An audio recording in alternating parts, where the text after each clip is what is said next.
මිරිස් කොළ කොඩ කරන මකුණා පාලනය කරමු. ඔබේ මිරිස් පැලේ කොළත් මේ විදිහට කොඩ වෙලාද? එහෙනම් මේ ඉන්න හතුරාව අඳුරගන්නට ඔබට ගොඩක් වැදගත්.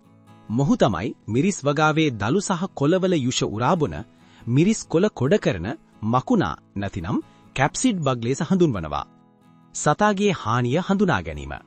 මේ සතා මිරිස් ශාකයේ ලපටි දලු සහ කොළවල යුෂ උරාබොනවා. ඌ යුෂ උරාබොනකොට පිටකරන විෂ කෙල නිසා කොළ රැලි වැටෙනවා. නාරටි දිගේ හැකිලෙනවා. බලන්න මේ කොළවල තියෙන කුඩා සිදුරු. මේවා තමයි මේ මකුණාගේ ප්‍රහාරයේ ප්‍රධාන ලක්ෂණ. මතක තියාගන්න මේ වෛරස් රෝගයක් නෙවෙයි. මකුණා ඉවත් කළොත් ඔබේ පැලය ආයෙත් නිරෝගීව වර්ධනය වෙනවා.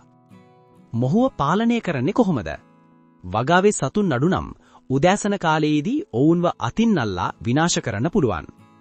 ඊටම සාර්ථක ක්‍රමයක් තමයි කොහොම තෙල් සත්කාරය. කොහොම තෙල් මිලිලීටර් 10ක් සබන් දියර ස්වල්පයක් සමග වතුර ලීටරයකට මිශ්‍ර කර සතියකට වරක් ශාකයට ඉසින්න.